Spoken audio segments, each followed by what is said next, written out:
أعوذ بالله من الشيطان الرجيم بسم الله الرحمن الرحيم الحمد لله رب العالمين والصلاة والسلام على نبينا محمد وعلى آله وصحبه أجمعين اما بعد۔ آج ہمیں الدرر البہیہ کے ساتھ فقہی احکام و مسائل پہ لکھی گئی ایک عظیم الشان کتاب، جس کے مؤلف ہیں امام شوکانی رحمہ اللہ، جو فوت ہوئے ہیں 1250 ہجری میں 1250 امام شوکانی رحمہ اللہ۔ اور اس کتاب کے اندر کئی کتب ہیں، اور ہم پڑھ رہے ہیں 10ویں کتاب، جس کو کہتے ہیں کتاب البیع۔ اور اس کتاب میں جو آج ہم باب پڑھ رہے ہیں وہ ہے باب الرہنی، کوئی چیز گروی کے طور پہ رکھنا، سیکورٹی کے طور پہ رکھنا۔ چنانچہ امام شوکانی رحمہ اللہ فرماتے ہیں یجوز رہن ما یملکہ الراہن فی دین علیہ،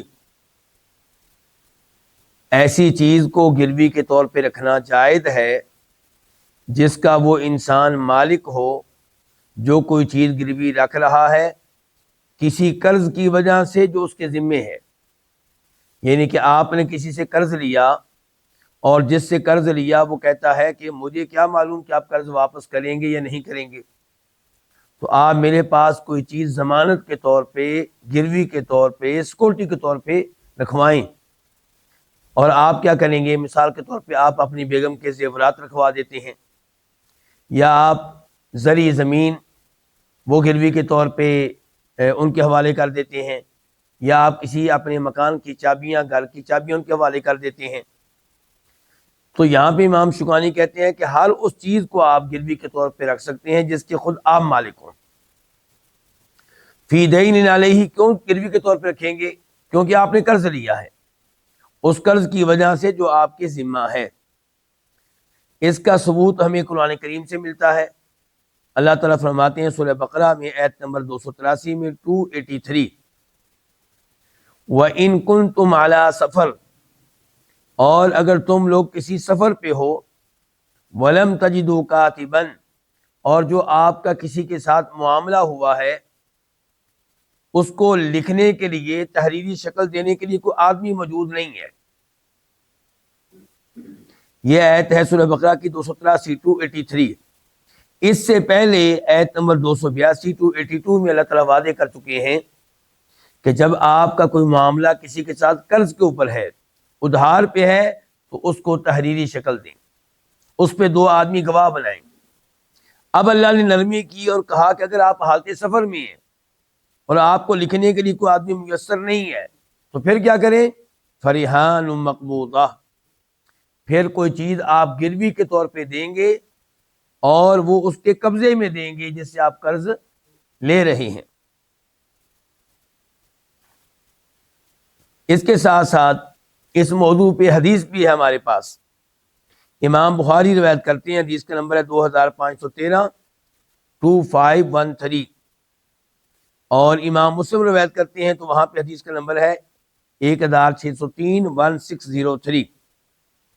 راوی ہے سیدہ عائشہ رضی اللہ عنہا، کہتی ہیں کہ اشترا رسول اللہ صلی اللہ علیہ وسلم من یہودی طعاما، کہ نبی علیہ الصلوۃ والسلام نے ایک یہودی سے غلہ خریدا، وَرَهَنَهُ دِرْعَهُ، اور گروی کے طور پہ، ضمانت کے طور پہ، سیکورٹی کے طور پہ آپ نے اپنی زرہ اس کو دی۔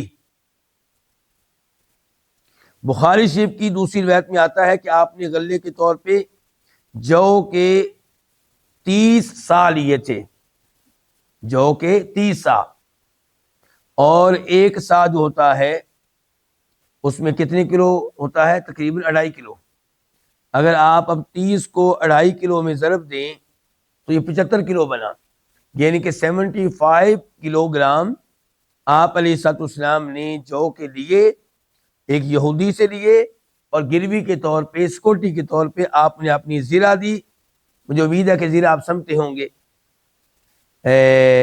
زیرہ وہ چیز ہے جس کو لڑائی میں لڑنے والا اس لیے پہنتا ہے کہ اس کے پیٹ پہ، جسم پہ کوئی دشمن کا جو حملہ ہے وہ ناکام ہو جائے، تلوار اس کے پیٹ پہ نہ لگے، نیزہ اس کے پیٹ پہ نہ لگے، اور یہ تیر اس کے پیٹ پہ نہ لگے۔ موجودہ زمانے میں آپ نے دیکھا ہوگا جب کہیں احتجاج وغیرہ ہوتا ہے تو پولیس نے عوام کے پتھراؤ سے بچنے کے لیے اپنے پیٹ پہ ایسے یعنی کہ لوہے کی چیز پہنی ہوتی ہے، اس کو زیرہ کہتے ہیں۔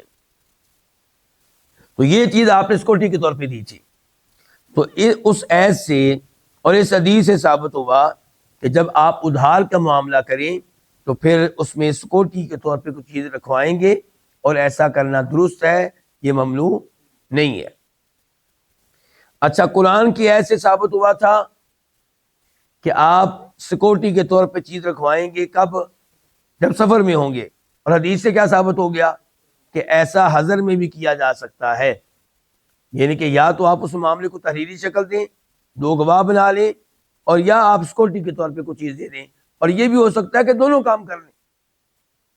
ممکن ہے کہ قرض دینے والا آپ سے کہے کہ میں تحریری شکل بھی دوں گا، 2 آدمیوں کو گواہ بھی بناؤں گا، اس کے ساتھ ساتھ مجھے آپ کو چیز سیکورٹی کے طور پہ رکھوائیں، پھر میں قرض دوں گا ورنہ نہیں دوں گا۔ تو ایسا درست ہے، اس میں کوئی حرج نہیں ہے۔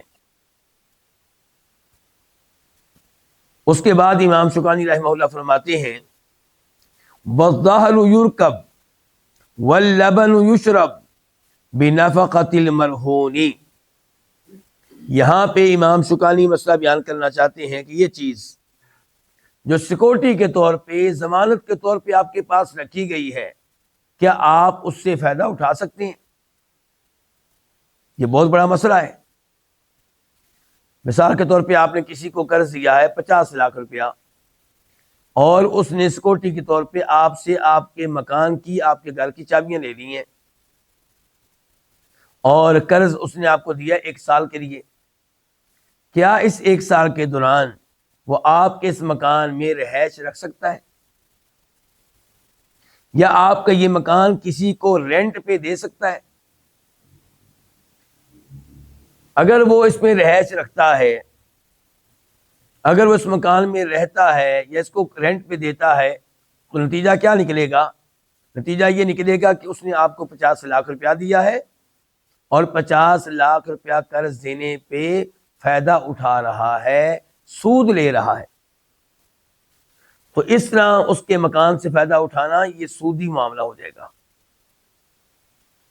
اس نے آپ کو زیورات دیے ہیں سیکورٹی کے طور پہ، اور آپ شادی بیاہ کے موقع پہ اپنی بیگم کو دیتے ہیں کہ وہ پہن لے اور پھر واپس آ کے رکھ دے، تو یہ آپ اس کے زیورات سے فائدہ اٹھا رہے ہیں، اور یہ قرض سے فائدہ اٹھانا ہے، اور قرض سے فائدہ جو بھی اٹھائیں گے وہ سود کہلائے گا۔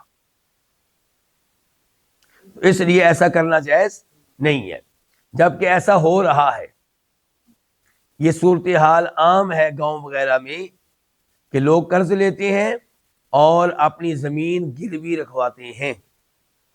مثال کے طور پہ 50 لاکھ روپیہ قرض لیا 5 سال کے لیے، اب 5 سال اس زمین سے وہ فائدہ اٹھائے گا جس نے قرض دیا ہے، اور آخر میں قرض بھی واپس لے گا۔ تو یہ تو سودی معاملہ ہوا کہ آپ نے قرض سے فائدہ اٹھایا، تو ایسا کرنا جائز نہیں ہے۔ اس لیے جو چیز آپ کے پاس گروی کے طور پہ رکھی گئی ہے، آپ اس سے فائدہ نہیں اٹھائیں گے۔ اب آپ کے ذہن میں یہ بات آئے گی کہ یہ تو 5 سال پھر زمین ضائع جائے گی۔ آپ نے زرعی زمین گروی کے طور پہ لی ہے، اور قرض آپ نے دیا 50 لاکھ روپیہ، تو یہ 5 سال زمین ایسے ہی پڑی رہے؟ نہیں، آپ اس سے فائدہ اٹھائیں، لیکن فائدہ اپنی جیب میں نہ ڈالیں۔ فائدہ کس کو دیں؟ جو زمین کا مالک ہے۔ مثال کے طور پہ آپ کے ایریے میں، آپ کے علاقے میں وہ زمین رینٹ پہ دی جاتی ہے سالانہ 5 لاکھ روپے کے بدلے میں، تو 5 لاکھ روپیہ آپ لیں اور اس مالک کو بلائیں اور اس کو کہیں یہ میں لکھ رہا ہوں، پہلے آپ کا قرضہ میرے ذمہ تھا 50 لاکھ روپیہ، اب ہو گیا کتنا؟ 45۔ اگلے سال کتنا ہو گیا ہے؟ 40۔ اس سے اگلے سال کتنا ہو گیا ہے؟ 35۔ اس سے اگلے سال کتنا ہو گیا ہے؟ 30۔ اور اس سے اگلے سال کتنا ہو گیا ہے؟ 25. تو یا پھر قرضہ 50 لاکھ روپے ہی رہنے دیں اور 5 لاکھ روپیہ اس کو دیں، یہ لیں جی آپ کا 5 لاکھ روپیہ. اور اگر مکان ہے مثال کے طور پہ تو اس کا رینٹ اسی طرح آپ ادا کریں. اگر خود رہتے ہیں تو آپ ادا کریں، کسی کو رکھا ہوا ہے آپ نے تو اس سے رینٹ لیں، اس کے مالک کو دیں یا قرض میں کاٹتے چلے جائیں. یہاں پہ یہ بات ذہن میں رہے کہ یہ آپ کے لیے جائز نہیں ہے کہ وہ زمین جس کا ٹھیکہ، جس کا رینٹ آپ کے ایریے میں 5 لاکھ روپیہ ہے، آپ اس کو 4 لاکھ روپیہ کر لیں اس لیے کہ اس نے آپ سے قرض لیا ہوا ہے. قرض سے فائدہ اٹھانے کی اجازت بالکل نہیں ہے. ہمارے بھائیوں کی خواہش رہتی ہے کہ قرض کے اوپر فائدہ اٹھائیں اور کہتے ہیں پھر مجھے کیا فائدہ ہوا جی، 50 لاکھ روپیہ میرا اس کے پاس رہا، 5 سال رہا اور مجھے کیا ملا. آپ نے جس کو قرض دینا ہے اس کو اس لیے دینا ہے کہ فائدہ آپ لیں گے، سود آپ لیں گے، لیکن اللہ تعالیٰ سے. کس سے لیں گے؟ اللہ سے لیں گے، اس آدمی سے نہیں لینا. اس سے آپ 50 لاکھ روپیہ ہی لیں گے، اس سے اوپر 1 روپیہ بھی نہیں لیں گے، اور اللہ تعالیٰ کی طرف سے آپ کو بہت بڑا سود ملے گا. وہ سود کیا ملے گا؟ صحیح حدیث ہے، فرماتے ہیں نبی کریم صلی اللہ علیہ وسلم کہ جب آپ کسی کو قرض دیتے ہیں تو جتنے دنوں کے لیے آپ قرض دیتے ہیں، مثال کے طور پہ آپ نے قرض دیا 1 مہینے کے لیے، تو آپ کو روزانہ اتنا مال صدقہ کرنے کا ثواب ملے گا. جو ابھی ہم نے مثال دی تھی اس میں کیا تھا، 50 لاکھ روپیہ دیا نا آپ نے، اور کتنے عرصے کے لیے دیا ہے؟ 5 سال کے لیے. تو روزانہ 50 لاکھ روپیہ صدقہ کرنے کا آپ کو ثواب ملے گا. اندازہ کیجئے کتنی نیکیاں آپ جمع کر لیں گے.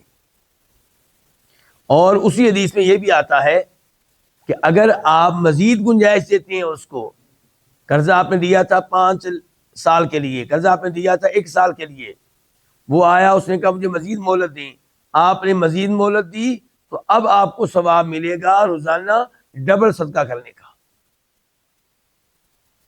تو کتنا بڑا سود ہے، کتنا بڑا پرافٹ ہے. یہ آپ پرافٹ کیسے لیں گے؟ اللہ رب العزت سے لیں گے. لیکن یہاں پہ امام شوکانی نے ایک مسئلہ بیان کیا ہے اور وہ مسئلہ بالکل درست ہے. اس کی حدیث بھی ابھی حدیث آپ کے سامنے رکھوں گا کہ اگر وہ چیز جو گروی کے طور پہ آپ کے پاس رکھی گی وہ جانور ہے، تو اب اگر آپ جانور سے فائدہ نہیں اٹھائیں گے تو پھر کیا ہوگا؟ جانور کو چارہ کون ڈالے گا؟ پانی کون دے گا؟ اس کا خیال کون رکھے گا؟ اگر آپ کہتے ہیں جی چونکہ میں فائدہ نہیں اٹھاتا تو میں خیال بھی نہیں رکھوں گا، جانور تو مر جائے گا. مکان جو ہے اس کو کچھ نہیں ہوتا، زرعی زمین کو کچھ نہیں ہوتا، لیکن جانور کا مسئلہ الگ سے ہے. تو یہاں پہ پھر کہتے ہیں امام شوکانی رحمہ اللہ وَالظَّاهِلُ يُرْكَبْ، اور سواری اور جانور پہ سواری کی جائے گی. اگر آپ کے پاس جو چیز گروی کے طور پہ رکھی گئی ہے وہ خچر ہے، وہ گدھا ہے، وہ اونٹنی ہے، تو جانور پہ سواری کی جائے گی. وَاللَّبَنُ يُشْرَبْ، اور دودھ پیا جائے گا بِنَفَقَةِ الْمَرْهُونِ، گروی رکھی ہوئی چیز کے خرچے کے بدلے میں. چونکہ جانور کو آپ چارہ ڈالتے ہیں تو آپ اس کا دودھ بھی پی سکتے ہیں، جانور کو آپ چارہ ڈالتے ہیں تو آپ اس کے اوپر سواری بھی کر سکتے ہیں. کیا دلیل ہے؟ دلیل اس کی وہ حدیث ہے جس کو امام بخاری رحمہ اللہ روایت کرتے ہیں، نمبر ہے 2512 2512. راوی ہے جناب ابو ہریرہ رضی اللہ تعالی عنہ، کہتے ہیں کہ فرمایا نبی کریم صلی اللہ علیہ وسلم نے الظَّاهِلُ يُرْكَبُ بِنَفَقَتِهِ إِذَا كَانَ مَرْهُونًا، کہ جانور کے اوپر سواری کی جائے گی اس کے اوپر خرچہ کرنے کی وجہ سے، اس کے اوپر اخراجات کرنے کی وجہ سے. اذا کان مرہونا، جب وہ جانور گروی رکھا گیا ہو. ولبن الدر یشرب بنفقته، اور جانور کا دودھ پیا جائے گا اس کے اوپر خرچہ کرنے کے بدلے میں. اذا کان مرہونا، جب کہ وہ جانور گروی رکھا گیا ہو. وعلی الذی یرکب یشرب النفقہ، خرچہ کس کے ذمے ہے؟ فرمایا اسی کے ذمے ہے جو اس کے اوپر سواری کر رہا ہے اسی کے ذمے ہے جو اس کا دودھ پی رہا ہے۔ آخر میں امام شوکانی کہتے ہیں وَلَا يُغْلَقُ الرَّهْنُ بِمَا فِيهِ، اور گروی رکھی ہوئی چیز کو روکا نہیں جائے گا بِمَا فِيهِ، اس کے بدلے میں جس کی وجہ سے وہ چیز گروی ہے۔ کہنا یہ چاہتے ہیں کہ یہ مرہون چیز جو گروی رکھی ہوئی آپ کے پاس موجود ہے یہ آپ کی ملکیت نہیں بن سکتی۔ آپ نے قرض دیا تھا 50 لاکھ روپیہ، کتنے سال کے لیے؟ 5 سال کے لیے۔ وہ آپ کو اب قرض واپس نہیں دے رہا، تو کیا اب آپ اس زرعی زمین کے مالک بن جائیں گے؟ امام شوکانی کہتے ہیں ایسا نہیں ہوگا۔ امام شوکانی نے یہ مسئلہ کہاں سے لیا ہے؟ ان کے پاس ایک حدیث ہے جس کے راوی ہیں جناب ابو ہریرہ رضی اللہ تعالیٰ عنہ، اور اس میں فرماتے ہیں نبی صلی اللہ علیہ وسلم لا یغلق الرہن، کہ گروی رکھی ہوئی چیز وہ آپ کی ملکیت نہیں بن سکے گی۔ لیکن یہ حدیث ضعیف ہے۔ امام ابن ماجہ رحمہ اللہ نے اس کو روایت کیا ہے، نمبر ہے اس کا 2441 2441، لیکن یہ روایت کیا ہے؟ ضعیف ہے۔ اس لیے گروی رکھی ہوئی چیز کا کیا حکم ہوگا؟ جو چیز آپ کے پاس گروی رکھی ہوئی ہے، جو مدت مقرر کی گئی تھی، اس مدت میں آپ کو قرضہ واپس نہیں دیا جا رہا، تو پھر آپ کورٹ میں جائیں اور کورٹ اس سے رابطہ قائم کرے اور اس سے پوچھے، اگر وہ پیسے دینے کے لیے تیار نہیں ہے، پیسہ دینے کی اس میں استطاعت نہیں ہے، تو پھر آپ اس چیز کے مالک بن جائیں گے اتنے پیسوں کے مطابق جتنے پیسے آپ نے قرض کے طور پہ دیے تھے۔ مثال کے طور پہ پیسہ آپ نے دیا تھا 50 لاکھ روپیہ، جو چیز گروی آپ نے رکھی ہے اس کی قیمت بنتی ہے 70 لاکھ روپیہ، تو 50 لاکھ روپیہ کے برابر اس چیز کو آپ اپنے پاس رکھ لیں گے، باقی چیز جو ہے وہ آپ واپس کر دیں گے۔ اب ہم بڑھتے ہیں باب نمبر 11 کی طرف۔ یہ اس کا نام کیا؟ باب الودیعۃ والعاریہ۔ یہاں پہ گفتگو ہوگی اس چیز کے بارے میں جو کسی کے پاس امانت رکھی جاتی ہے، اور ایسی گفتگو ہوگی اس چیز کے بارے میں جو آپ کسی کو عاریتاً دیتے ہیں، استعمال کرنے کے لیے دیتے ہیں، فائدہ اٹھانے کے لیے دیتے ہیں، عارضی طور پہ دیتے ہیں۔ یہ جو لفظ ودیعہ ہے، اگر آپ چاہتے ہیں کہ باقاعدہ اس کی تعریف جانیں تو اس کی تعریف یہ ہے، هي العين التي يضعها مالكها عند آخر ليحفظها۔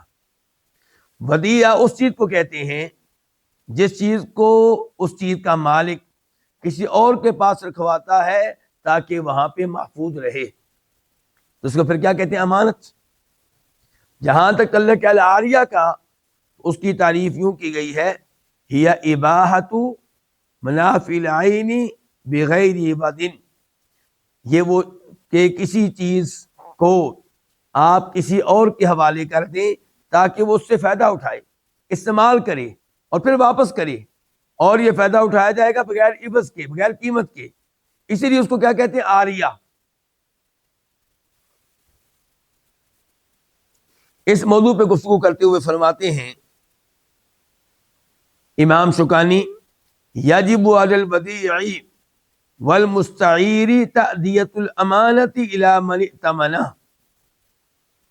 واجب ہے اس آدمی پہ جس کے پاس کوئی چیز بطور امانت رکھی گئی ہے، والمستعیر، اور واجب ہے اس آدمی پہ جس نے کسی سے کوئی چیز عاریتاً استعمال کے لیے لی ہے، عارضی طور پہ۔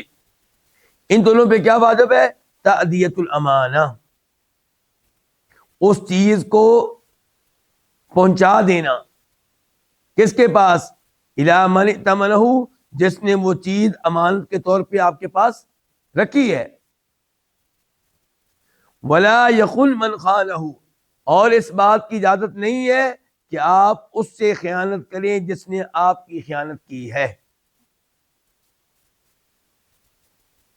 سب سے پہلے اس مسئلے میں ہم قرآن کریم کا رخ کرتے ہیں۔ اللہ تعالیٰ کہہ رہے ہیں ان اللہ یأمرکم ان تؤدوا الامانات الی اہلہا، سورہ نساء ایت نمبر 58 اللہ تعالیٰ تمہیں حکم دیتا ہے کہ تم امانت اس تک پہنچا دو جو اس امانت کا حقدار ہے، جو اس چیز کا مالک ہے، اس تک پہنچا دو۔ یہ آیت یہاں پہ پیش کرنے کا مقصد کیا ہے کہ جو چیز آپ کے پاس امانت کے طور پہ رکھی گئی ہے وہ آپ اس تک پہنچائیں، اس کو دیں جس کی وہ چیز بنتی ہے۔ ایسے ہی وہ چیز جو آپ نے عاریتاً لی تھی وہ بھی آپ کے پاس امانت ہے۔ اس موضوع پہ ایک اور آیت بھی سورہ بقرہ آیت نمبر 283 اللہ تعالیٰ فرماتے ہیں فَإِنْ أَمِنَ بَعْضُكُمْ بَعْضًا، اگر تم میں سے کوئی کسی پہ اعتبار کرے، اعتماد کرے۔ یہ جو جملہ ہے اس سے پہلا جملہ وہی ہے جس کے اوپر تھوڑی دیر پہلے ہم نے گفتگو کی ہے۔ ہم گفتگو کر چکے ہیں کہ اللہ تعالیٰ فرماتے ہیں کہ وَإِن كُنتُمْ عَلَىٰ سَفَرٍ، اللہ نے کہا آیت نمبر 282 میں 282 میں سورہ بقرہ کہ اگر آپ کا کسی کے ساتھ معاملہ ادھار پہ ہے، قرض پہ ہے، تو اس کو تحریری شکل دیں، دو آدمیوں کو گواہ بنائیں۔ اگر آپ کو سفر میں یہ سہولت میسر نہیں ہے تو پھر آپ کوئی چیز گروی کے طور پہ اس کے پاس رکھیں گے۔ فرمایا وَإِن كُنتُمْ عَلَىٰ سَفَرٍ، اگر تم حالت سفر میں ہو، وَلَمْ تَجِدُوا كَاتِبًا، اور تمہیں کوئی لکھنے والا نہ ملے، فَرِهَانٌ مَقْبُوضَةٌ، تو پھر کوئی چیز کیا کریں گے آپ؟ گروی کے طور پہ آپ رکھوائیں گے اور اس کے قبضے میں دے دیں گے جس نے آپ کو قرض دیا ہے۔ اچھا یہ بات تو ہو گئی۔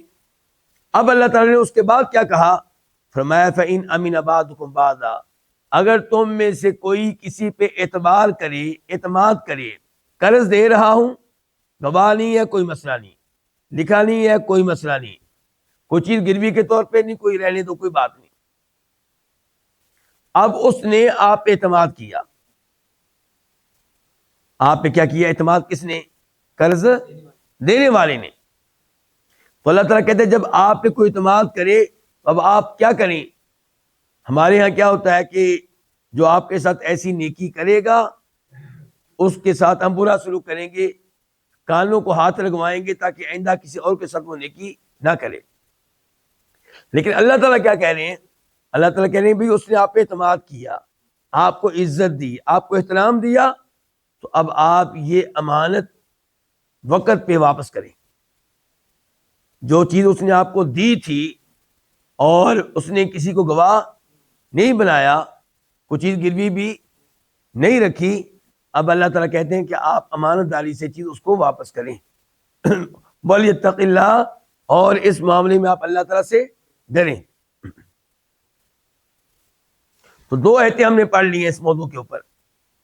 اس کے بعد حدیث ہے جسے امام ابو داؤد رحمہ اللہ روایت کرتے ہیں، حدیث کا نمبر ہے 3535 3535، اور امام ترمذی بھی اس کو روایت کرتے ہیں، نمبر ہے 1264 1264۔ راوی ہیں جناب ابو ہریرہ رضی اللہ تعالی عنہ، کہتے ہیں کہ فرمایا نبی کریم صلی اللہ علیہ وسلم نے اد الامانۃ الی من ائتمنک ولا تخن من خانک، کہ امانت آپ اس تک پہنچا دیں جس نے کوئی چیز بطور امانت آپ کے پاس رکھوائی ہے، اور آپ اس سے خیانت نہ کریں جو آپ سے خیانت کرے۔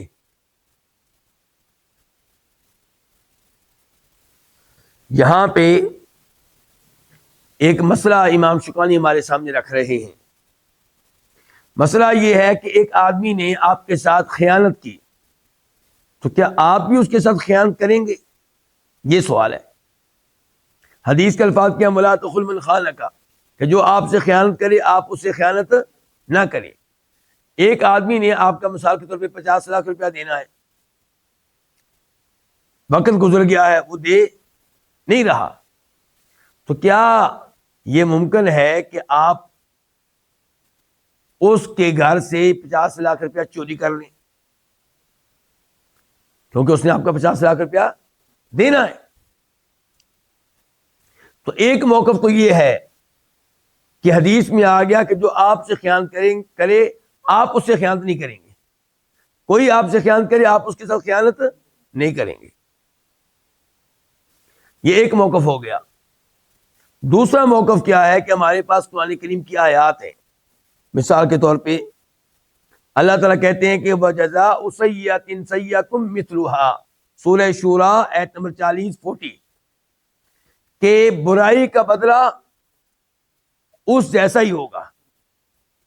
تو اس ایسے تو یہ لگ رہا ہے کہ اگر آپ نے کسی کو قرض دیا تھا، وہ مکر گیا، وہ اب نہیں مانتا، وہ نہیں دے رہا، تو آپ جیسا آپ کا حق گیا ہے ویسا حق آپ وصول کر سکتے ہیں۔ پھر قرآن کریم کی ایک اور آیت سورہ بقرہ آیت نمبر 194 194 اللہ تعالیٰ کہتے ہیں فَمَنِ اعْتَدَىٰ عَلَيْكُمْ، اگر تمہارے اوپر کیا کرے، کوئی زیادتی کرے، فَاعْتَدُوا عَلَيْهِ، تم بھی اس کے اوپر کیا کرو، زیادتی کرو، بِمِثْلِ مَا اعْتَدَىٰ عَلَيْكُمْ، جس قدر اس نے تمہارے اوپر زیادتی کی ہے۔ تو کیا معلوم ہو رہا ہے ان آیات سے؟ ان سے تو یہ معلوم ہو رہا ہے کہ اگر آپ کے ساتھ کوئی خیانت کرے تو آپ بھی اس کے ساتھ خیانت کر کے اپنا حق لے سکتے ہیں۔ اب ایک طرف وہ حدیث ہو گئی کہ وَلَا تَخُلْ مَنْ، جو آپ سے خیانت کرے آپ اس سے خیانت نہیں کریں گے، اور ایک طرف یہ دو آیتیں ہو گئی جن سے یہ محسوس ہو رہا ہے کہ جو آپ کے ساتھ خیانت کرے آپ اس کے ساتھ اتنی خیانت کر سکتے ہیں، کر سکتے ہیں۔ آپ پھر راجے کیا ہے؟ میں یہاں پہ آپ کو لے کر چلوں گا شیخ الاسلام امام ابن تیمیہ رحمہ اللہ کے پاس، ان سے مسئلہ پوچھتے ہیں۔ وہ مجموع الفتاوی میں فرماتے ہیں کہ جب کسی آدمی نے کسی سے اپنا کوئی حق لینا ہو تو کیا اس کی اجازت کے بغیر، اس کو بتائے بغیر وہ اپنا حق لے سکتا ہے؟ اپنا حق وہی چیز لے سکتا ہے یا اس جیسی کوئی چیز؟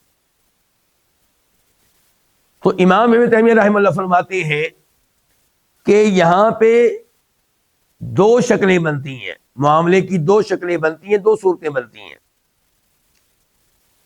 ایک یہ کہ جس نے آپ کی کوئی چیز دینی ہے، یہ معاملہ واضح ہو کہ اس نے آپ کی چیز دینی ہے، پورا محلہ جانتا ہے، سب رشتہ دار جانتے ہیں کہ اس نے آپ کی کوئی چیز دینی ہے،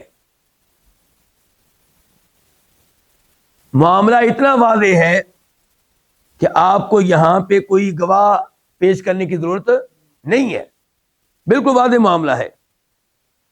مثال کے طور پہ آپ کی وائف کا خرچہ آپ کے ذمہ ہے، کیا یہ چیز چھپی ہوئی ہے؟ پوری دنیا جانتی ہے کہ لڑکی کا خرچہ کس کے ذمہ ہوتا ہے؟ خامند کے ذمہ ہوتا ہے، اور یہاں پہ کوئی ایسا خامند ہے جو بیوی کو خرچہ نہیں دیتا۔ خرچے سے مراد ہے ضروری خرچہ، خرچے سے مراد ہے ضروری کھانا پینے، اس کا خرچہ، رہائش وغیرہ مہیا کرنا، یہ چیزیں۔ تو یہاں پہ بیوی کو حق حاصل ہے کہ اگر وہ سمجھتی ہے کہ میں نے اس کو بتایا تو یہ ناراض ہوگا، تو اس کے بتائے بغیر اپنا حق وصول کر سکتی ہے۔ اور اس کی دلیل وہ حدیث ہے جو مشہور و معروف ہے کہ نبی علیہ الصلوۃ والسلام کے پاس آئی تھیں ابو سفیان رضی اللہ عنہ کی وائف، جن کے نام کیا، ہند، اور جو والدہ ہے کن کی، جناب معاویہ رضی اللہ تعالی عنہ کی، اور جن کے بارے میں مشہور کر دیا گیا ہے، کیا مشہور کیا گیا ہے کہ انہوں نے سید الشہداء جناب حمزہ رضی اللہ عنہ کا کلیجہ چبایا تھا۔ جبکہ بات غلط ہے، ایسا ثابت نہیں ہے، چاہے لوگوں میں مشہور ہے۔ پبلک میں تو ایسی باتیں بہت جلدی مشہور ہو جاتی ہیں، لیکن حقیقت کی دنیا میں اس کا کوئی ثبوت نہیں ملتا۔ ایک تو یہ ہے کہ جو کہتا ہے کہ ایسا ہوا تھا، پہلے وہ کسی انسان کا خود کلیجہ چبا کر تو دکھائے۔ کون ہے جو؟ ممکن نہیں ہے ایسا، جانور کا گوشت کچا کوئی نہیں کھائے گا۔ چیز ہے کہ آپ کسی انسان کا کلیجہ چبائیں۔ ایک بات تو یہ ہے۔ دوسرے نمبر پہ یہ ہے کہ وہ روایات جن میں جنگ احد کا تذکرہ آتا ہے، جس جنگ میں شہید ہوئے تھے کون؟ سید الشہداء امیر حمزہ رضی اللہ تعالیٰ عنہ، وہ روایات آپ پڑھ لیں، آپ کو پتا چلے گا کہ ایسا کچھ نہیں ہے۔ امیر حمزہ کو قتل کرنے والے، شہید کرنے والے کون تھے؟ واشی تھے وہ، اور ان واشی کا ہند کے معاملے سے کوئی تعلق واسطہ نہیں تھا۔ تو اس لیے یہ بات بالکل غلط ہے کہ انہوں نے کلیجہ چبایا تھا۔ تو بہرحال اب حدیث میں یہی بیان کرنا چاہوں گا کہ یہ ہند آتی ہیں نبی علیہ الصلوۃ والسلام کے پاس۔ بلکہ یہاں پہ میں ایک اور حدیث بھی آپ کے سامنے رکھنا چاہوں گا، دلوں کو صاف کرنے کے لیے۔ کس کو صاف کرنے کے لیے؟ میرے اور آپ کے دل صاف ہو جائیں، کیونکہ معاشرے نے، لوگوں نے ہمارے دل خراب کر دیے ہیں۔ کس کے بارے میں؟ ابو سفیان کے بارے میں۔ کس کے بارے میں؟ ابو سفیان کی وائف ہند کے بارے میں۔ تو اس لیے یہ حدیث بتانا ضروری ہے، بخاری مسلم کی حدیث ہے، صحیح حدیث، کہ یہ ہند جب مسلمان ہوئی تو اس نے کہا تھا اللہ کے رسول علیہ الصلوۃ والسلام سے کہ اللہ کے رسول، آج سے پہلے میری نگاہوں میں سب سے برا گھر آپ کا تھا، اور آج کلمہ پڑھنے کے بعد میری نگاہوں میں سب سے پیارا گھر، میرے ہاں سب سے محبوب گھر آپ کا گھر ہے۔ تو سچے دل سے محبت کرتی ہیں نا، سچے دل سے محبت کرتی ہیں۔ تو یہ ہے ہند۔ تو یہ ہند کہتی ہیں اللہ کے رسول علیہ السلام سے مسلمان ہو جانے کے بعد کہ اللہ کے رسول، میرا شوہر ابو سفیان کنجوس آدمی ہے، وہ ہمارا جائز خرچہ بھی ہمیں دیتا نہیں ہے، تو اگر میں اس کی اجازت کے بغیر اس کے مال میں سے لے لوں تو کیا میرے لیے جائز ہوگا؟ تو آپ علیہ السلام نے فرمایا تھا ہاں، کہ تم اتنا مال لے سکتی ہو جو کافی ہو جائے تمہارے لیے اور تمہاری اولاد کے لیے۔ اور اصول کیا بیان کیا تھا آپ نے؟ اصول کیا ہوگا اس مسئلے میں؟ کیونکہ ممکن ہے کہ کوئی اور سمجھے جی میرے لیے تو کافی ہے، کتنا؟ کم از کم 20,000 روپیہ، کوئی دوسری اور سمجھے گی 5,000 روپیہ کافی ہے، کوئی تیسری سمجھے گی 1,000 روپیہ کافی ہے۔ اصول کیا ہے اس میں؟ آپ علیہ السلام نے فرمایا تھا بالمعروف، عرف کے مطابق، معاشرے کے مطابق۔ آج ہمارے جج کیسے طے کرتے ہیں کہ کس لڑکی کا کتنا خرچہ ہوگا، یا کس طلاق یافتہ عورت کی اولاد کا کتنا خرچہ ہوگا طلاق دینے والے شوہر کے ذمے؟ وہ دیکھتے ہیں کہ لڑکا جو ہے مالی طور پہ کیسا ہے، کس جگہ رہتا ہے، اور بچے کہاں پڑھ رہے ہیں۔ تو کہنے کا مطلب ہے ماحول دیکھ کر، معاشرہ دیکھ کر خرچہ طے کیا جاتا ہے۔ تو آپ علیہ السلام نے کہا تھا کہ تم اتنا مال لے سکتی ہو جتنا مال عرف کے لحاظ سے، معاشرے کے لحاظ سے تمہاری جیسی عورت اور تمہارے جیسے بچوں کے لیے مناسب ہے۔ تو پھر آپ نے یہاں اجازت دی نا، بغیر اجازت لیے، بغیر بتائے اپنا حق لینے کی آپ نے اجازت دی نا، دی۔ تو ابن تیمیہ کہتے ہیں اس سے پتہ چلا کہ جب یہ بات واضح ہو کہ آپ کا کسی کے ذمہ حق ہے اور وہ نہیں دے رہا، جبکہ یہ واضح ہے کہ اس نے آپ کا حق دینا ہے، پوری دنیا جانتی ہے، چاہے بیوی کا خرچہ ہو جائے، چاہے آپ نے کسی کے پاس کام کیا تھا اور اس نے مزدوری نہیں دی، سب کو پتا ہے کہ مزدوری نہیں دی۔ تو ایسی جگہ پہ ابن تیمیہ کہتے ہیں کہ آپ اپنا مال، اپنا حق لے سکتے ہیں۔ دوسری شکل یہ ہے کہ آپ نے کسی سے اپنا مال لینا ہے، وہ نہیں دے رہا، آپ جانتے ہیں کہ میرا مال ہے، لیکن معاشرہ نہیں جانتا، اور آپ کے پاس گواہ نہیں ہے، گواہ بھی نہیں آپ کے پاس، تو یہاں پہ کیا کرنا ہے؟ ابن تیمیہ رحمہ اللہ فرماتے ہیں اس دوسری شکل میں علماء کرام کے دو قول ہیں۔ پہلا قول یہ ہے کہ اس کو لینے کی اجازت نہیں ہے، یہ موقف ہے امام مالک کا، امام احمد کا، اور دوسرا موقف یہ ہے کہ اس کو لینے کی اجازت ہے، یہ موقف ہے امام شافعی کا۔ امام مالک اور امام احمد کا قول زیادہ مناسب ہے، کیونکہ ممکن ہے کسی جگہ پہ آپ سمجھتے ہو کہ میرا حق اس کے ذمہ بنتا ہے، جبکہ بنتا نہ ہو۔ آپ نے کسی کا کوئی کام کیا اور معاشرے میں ایسا کام ہو جاتا ہے 5,000 روپے کے بدلے میں، اب آپ کہتے ہیں اس سے کہ نہیں میں 10,000 روپیہ لیتا ہوں، وہ کہتا ہے نہیں اتنا دوں گا جتنا اس کا بنتا ہے، معاشرے میں معروف ہے 5,000 روپیہ۔ اب آپ سمجھتے ہیں کہ اوپر کا جو 5,000 ہے جس میں جھگڑا ہو رہا ہے وہ میرا حق ہے، وہ سمجھتا ہے کہ حق نہیں ہے، یہاں پہ آپ کو لینے کی اجازت نہیں ہے۔ یہاں پہ آپ لیں گے تو یہ دروازہ کھل جائے گا، ہر آدمی یہ سمجھتا ہے کہ اس نے میرا حق دینا ہے، بس اس کی کوئی چیز پکڑ لی، تو یہ ایسا کرنا درست نہیں ہے۔ ابن تیمیہ کہتے ہیں یہ وہاں پہ کرنا درست ہے جہاں پوری دنیا جانتی ہے، سارے آپ کے رشتے دار جانتے ہیں، سارے آپ کے محلہ دار جانتے ہیں کہ اس نے آپ کا کوئی حق دینا تھا اور یہ کہ وہ دے نہیں رہا۔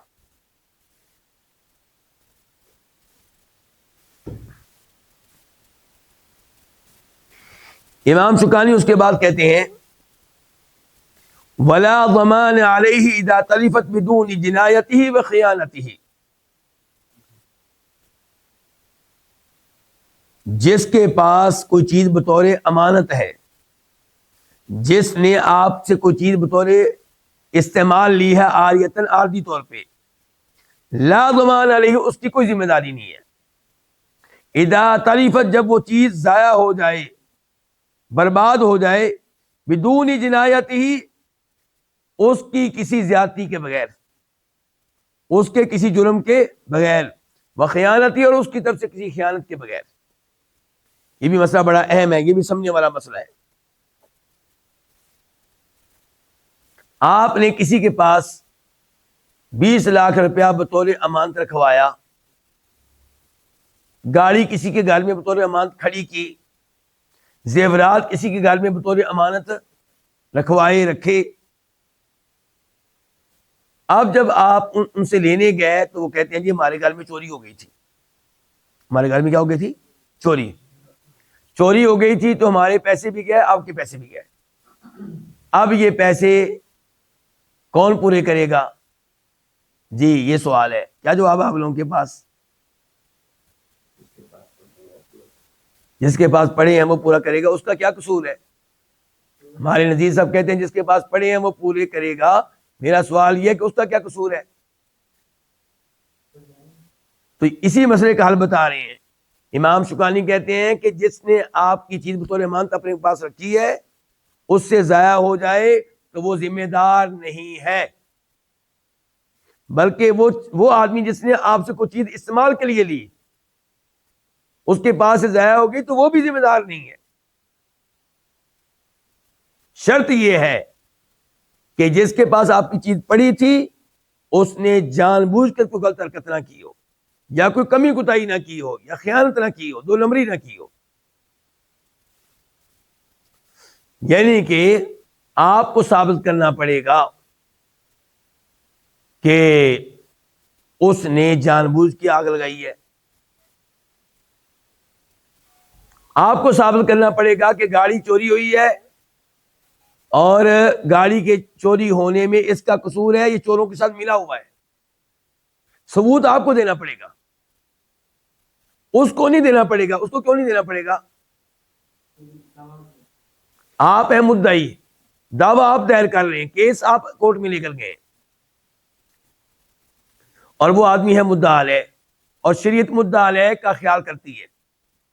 شریعت ہمیشہ ثبوت کس سے مانگتی ہے؟ مدعی سے۔ اور یہاں پہ تو معاملہ اور خطرناک ہے. وہ کیسے؟ آپ نے اس کے اوپر اعتماد کیا تھا تو قرض اس کو آپ چیز امان کے طور پہ رکھی تھی نا آپ نے. اگر آپ اس کو 2 نمبر سمجھتے تھے تو آپ نے یہ چیز بطور امانت اس کے پاس کیوں رکھی؟ اسی لیے رکھی کہ آپ سمجھتے ہیں کہ وہ بندہ ٹھیک ہے, بندہ فراڈ کرنے والا نہیں ہے, بندہ خیانت کرنے والا نہیں ہے, تو آپ نے چیز اس کے پاس رکھوائی. اب وہ کہتا ہے چوری ہوگی تو آپ اس کے اوپر یقین کریں. اگر آپ کو یقین نہیں آتا تو پھر آپ اس کے ثبوت پیش کریں گے کورٹ میں, تب ممکن ہے آپ کے حق میں فیصلہ ہو جائے. مثال کے طور پہ آپ ثبوت پیش کریں گے کورٹ میں کہ اس کے ہاں یہ کہتا ہے کہ چوری ہوئی ہے میری 20 دن پہلے, ابھی تک یہ کیس کو پولیس کے پاس نہیں لے کر گیا. اگر واقعی چوری ہوئی ہوتی تو یہ معاملے کو کہاں لے کر جاتا؟ پولیس تک. اگر واقعی چوری ہوئی ہوتی اس کے محلے والوں کو پتا ہوتا. محلے والوں کو پتہ ہی نہیں کہ اس گھر میں کبھی چوری ہوئی ہے. تو آپ کو بہرحال اس کا کیا دینا پڑے گا؟ ثبوت دینا پڑے گا.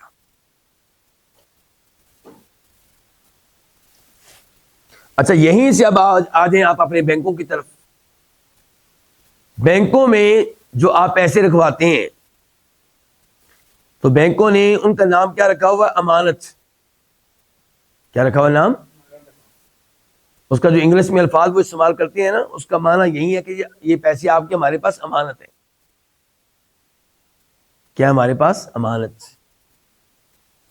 اچھا جی, ہمارا سوال یہ ہے کہ پیسے ہمارے آپ کے پاس امانت ہیں تو یہ ہمیں پرافٹ کس چیز کا دے رہے ہیں آپ؟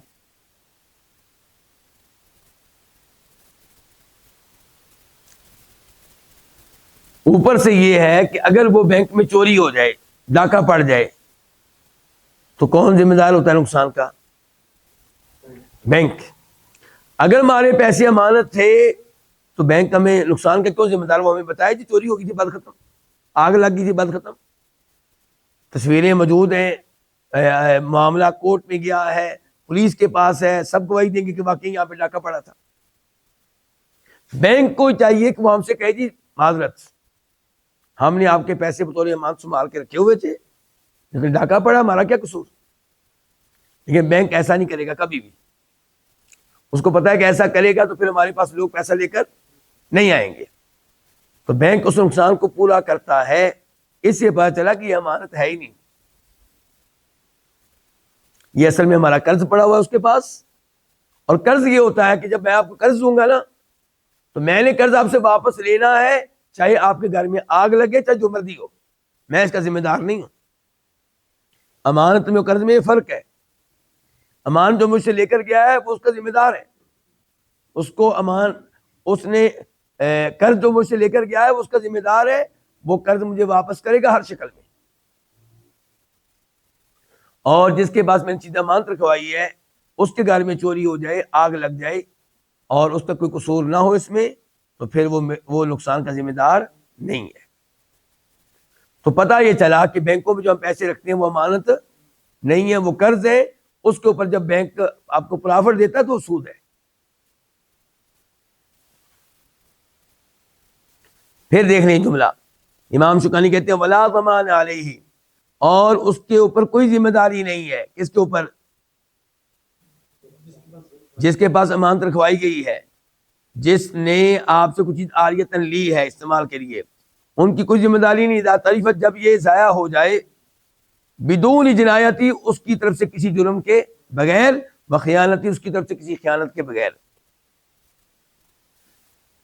اس مسئلے کی دلیل کیا ہے؟ اب دلیل کی طرف چلتے ہیں.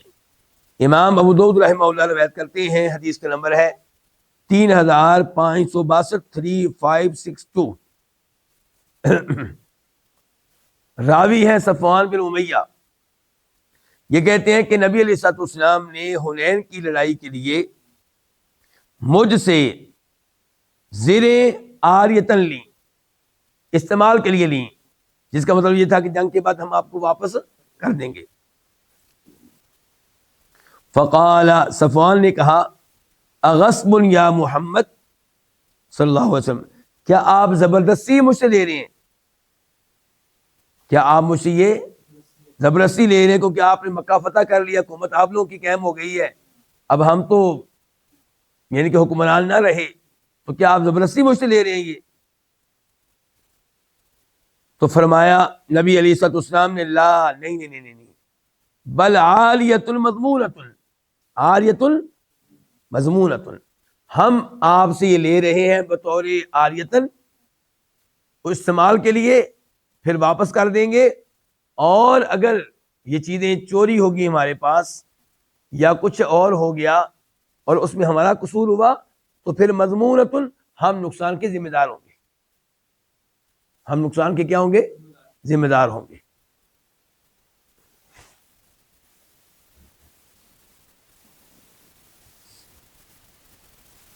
اس کے بعد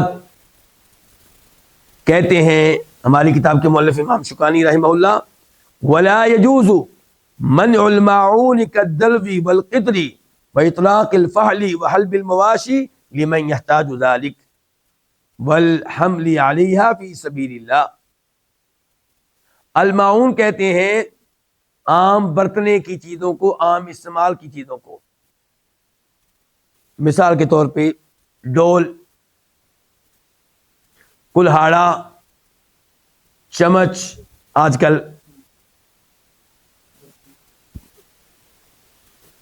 برتن، تو یہ وہ چیزیں ہیں جو لوگ ایک دوسرے سے لے لیا کرتے تھے۔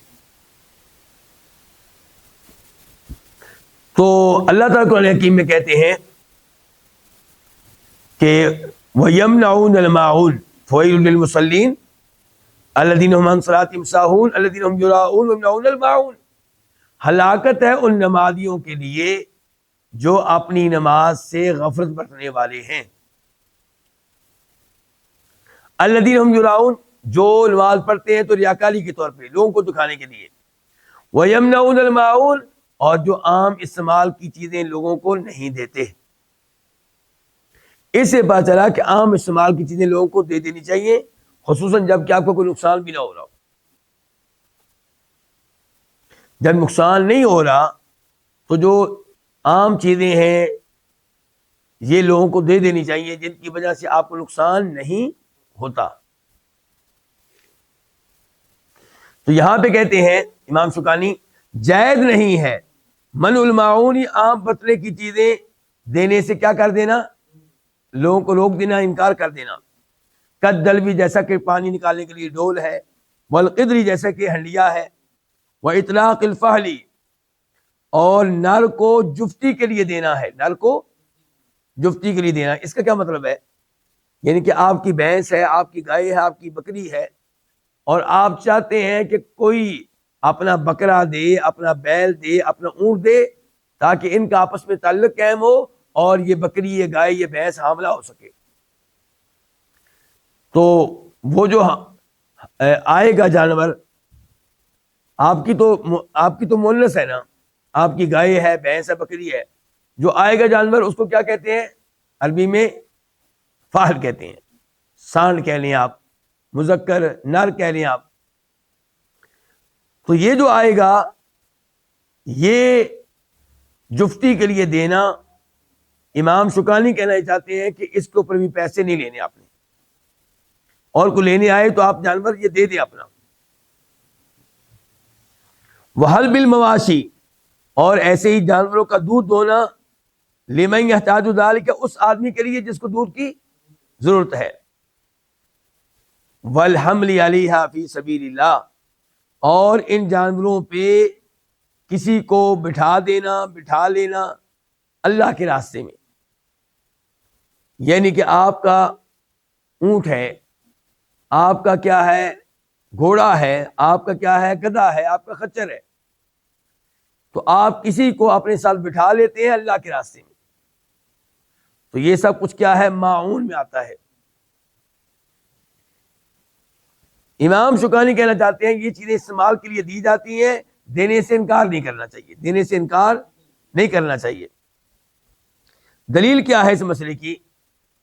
امام مسلم رحمہ اللہ روایت کرتے ہیں، حدیث کے نمبر ہے 988، 988، راوی ہے جابر بن عبداللہ رضی اللہ عنہما، وہ روایت کرتے ہیں نبی علیہ الصلوۃ والسلام سے کہ آپ نے فرمایا، ما من صاحب ابل ولا بقر ولا غنم لا یؤدی حقها، کہ جو بھی اونٹوں کا مالک یا گائیوں کا مالک یا بکریوں کا مالک ان جانوروں کا حق ادا نہ کرے، ان جانوروں کا حق ادا نہ کرے، الا اقعد لها یوم القیامہ، اس کو قیامت کے دن ان جانوروں کی خاطر بٹھا دیا جائے گا، بقاع قرقر، کسی چٹیل صاف میدان میں، تطأہ ذات الظلف بظلفہا، اب کھروں والے اس کے جانور اس کو رون دیں گے اپنے کھروں کے ساتھ، اس کو اوپر چڑھیں گے، وتنتہو ذات القرن بقرنہا، اور سینگ والے جانور اس کو سینگ ماریں گے، لیس فیہا یومئذ جماء ولا مقصورۃ القرن، جو جانور اب اس کے اوپر حملہ کر رہے ہیں، اس کو عذاب دے رہے ہیں، تکلیفیں دے رہے ہیں، ان میں کوئی ایسا نہیں ہوگا جو بغیر سینگ کے ہو، اور نہ ہی کوئی ایسا ہوگا جس کا سینگ ٹوٹا ہوگا، بلکہ سینگ ہوں گے، سینگ ماریں گے آگے۔ قلنا یا رسول اللہ، ہم نے کہا اللہ کے رسول، وما حقها، جانوروں کا حق ہوتا کیا ہے؟ آپ کہہ رہے ہیں کہ جس کے پاس یہ جانور ہوں ان کا حق ادا نہ کرے اس کو سزا ملے گی، تو ہمیں یہ بتائیں جانوروں کا حق ہوتا کیا ہے؟ تو آپ نے فرمایا اطراق فہلیہا، جو جانور نر ہے، مذکر ہے، سانڈ ہے، اس کو جفتی کے لیے دینا، وَإِعَارَةُ دَلْوِهَا، اور ڈول کو عاریتاً دینا، استعمال کے لیے دینا، جیسے آج کل ہم کہہ رہے ہیں بالٹی، ٹب ہے آپ کے پاس، آپ کسی جگہ پہ رہتے ہیں تو آپ بالٹی کو استعمال کرتے ہیں، ساتھ والا آپ کا ساتھی کہتا ہے مجھے بھی بالٹی دے، آج مجھے چاہیے، میں نے بھی کپڑے دھونے ہیں، میں نے بھی بالٹی میں پانی ڈال کے غسل کرنا ہے، تو یہ ڈول بالٹی دینا، وَمَنِيحَتُهَا، اور کسی کو دودھ دینا، دودھ پینے کے لیے، پکا جانور نہیں دیا بلکہ دودھ پینے کے لیے، وَحَلَبُهَا عَلَى الْمَاءِ، اور ان جانوروں کا دودھ دونا پانی کے اوپر، اس کا کیا مطلب ہے جی؟ پانی کے اوپر، وہاں آپ اپنے جانوروں کا دودھ نکالیں جہاں وہ پانی پینے کے لیے آپ کے جانور آتے ہیں، اور وہاں مسکین بھی بیٹھے ہوتے ہیں آگے کہ یہ لوگ آئیں گے تو ہمیں کچھ نہ کچھ دودھ مل جائے گا، لیکن آپ کیا کرتے ہیں؟ آپ وہاں پہ پانی تو پلاتے ہیں لیکن دودھ آپ کہتے ہیں جی میں گھر میں جا کے نکالوں گا، تو شریعت کہہ رہی نہیں، وہ دودھ آپ ادھر ہی اپنے جانوروں کا نکالیں، تھوڑا بہت ان کو دیں، یہ شریعت کی کیا ہے؟ ترغیب ہے، یہ شریعت کی کیا ہے؟ ترغیب ہے یہ۔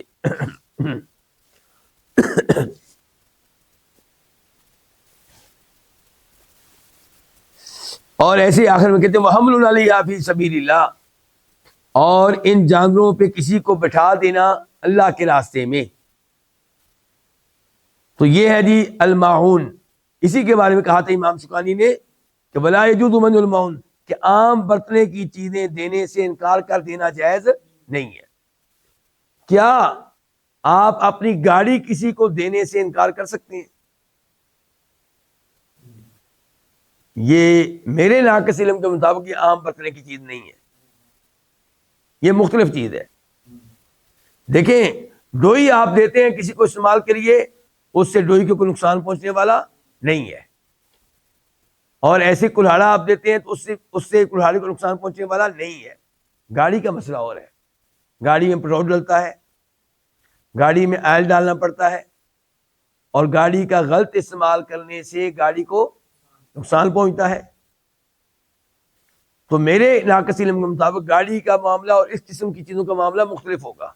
یہاں پہ مراد معاون سے مراد وہ چیزیں ہیں جو آپ کسی کو دیتے ہیں اور اس کی وجہ سے آپ کی چیزوں کو نقصان پہنچتا نہیں ہے، واللہ تعالی اعلم۔ اس کے ساتھ ہی آج کے درس کا اختتام کرتے ہیں، اور آج کے ہمارے درس کے دو حصے تھے، ایک میں گفتگو کی گئی ہے کچھ چیز گروی رکھنے کے بارے میں، اور دوسرے حصے میں گفتگو کی گئی ہے کچھ چیز کسی کے پاس امانت رکھنے کے بارے میں، اور کچھ چیز کسی کو عاریتاً دینے اور لینے کے بارے میں۔ وصلی اللہ تعالی علی نبینا محمد وعلی آلہ وصحبہ اجمعین۔